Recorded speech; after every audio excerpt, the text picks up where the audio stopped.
So once we've been through the process of creating awards, attaching students to awards, and getting them to upload reflections to these particular awards, we're starting to build a compelling narrative in our dashboard of what the students are doing and how our curriculum is impacting their personal development. So I'll just take you a quick overview of how we've done that. So obviously we've created awards in each of the different curriculum areas. So we focus mainly in this series of videos on biology. So we've got 7 examples of awards in biology now, but you can obviously quite clearly see all the different areas of our curriculum where we've got personal development activities available, and that is provided by this first section of our dashboard.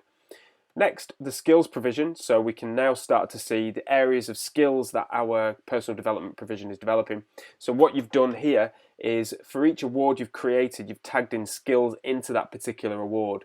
So we can start to see, out of all the awards we've got available, what skills are those awards building. So obviously there's a massive overrepresentation of teamwork just by quirk of example in this particular video. But you'll start to see different areas where your provision is particularly strong and where areas where your provision is particularly weak. So you can use that information then to identify different awards or activities that you may want to create, or indeed they will probably already be going on within the curriculum somewhere. So it's just a question of creating an award based around that particular activity and then tagging in the skills that have got gaps. So for example, leadership always seems to be one when we look across our data set that is missing. So you might want to create a number of awards that are developing leadership or opportunities that are developing leadership. So you do that by obviously going into skills, clicking awards, create award, whatever it might be, and then the skills tag, obviously you'd tag in leadership. And I've not got it as a, oh yeah, there you go, skills tag leadership. And once you've done that, that will then go back to the dashboard, and the skills provision, that will grow the leadership spoke there. So this is how you can start to use this dashboard as a management tool for your personal development provision.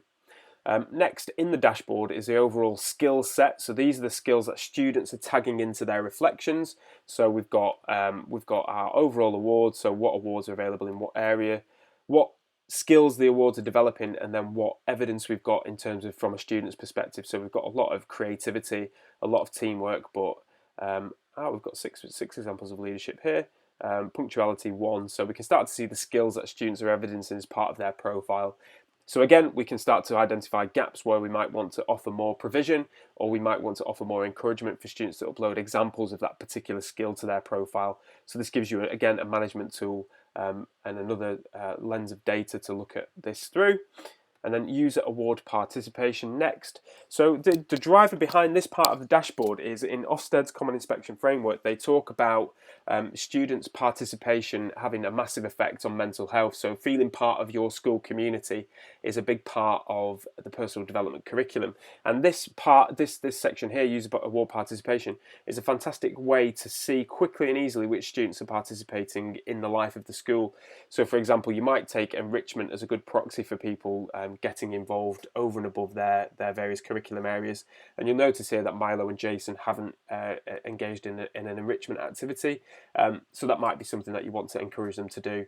And obviously individual class teachers can manage these by clicking on their various tags. So Natasha, she's not participated in any curriculum awards that are developing in her personal development, or Gatsby awards as well. So that you can start to use this, use reward participation to look at the individual learners and see how they're engaging with the life of the school. Next is the skills data. So this gives again an overall view of the number of posts that students have created with particular skills tagged into them, and then obviously the number of users that have that particular skill. So this one, for example, one user might have posted 29 pieces of teamwork, but in this one we can start to see teamwork is that one. So you can see that 4 users have actually evidenced teamwork as part of their profile. Work experience data, so we can look at the number of hours that students have got on their profiles. So in our college here, we've got 2,191 hours worth of employment recorded in profiles, 510 hours of work experience, and 250 hours of volunteering. And then this tells us the number of users who have particular examples of these. So there's 14 users with employment, 3 users with experience, and 1 user with volunteering examples. And then as we go across, we start to click into the individual types of awards.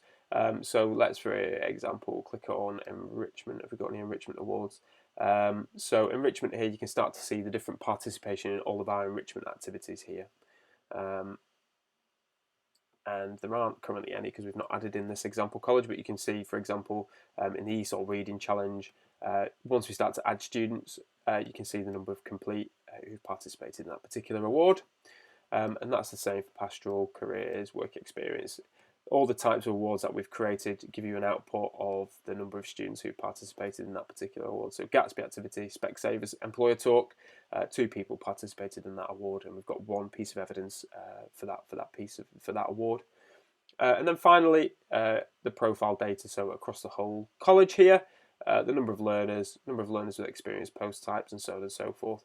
So you can start to use this dashboard as a management of your personal development curriculum, and to identify gaps first and foremost, and then obviously to identify examples of where you're doing it particularly well.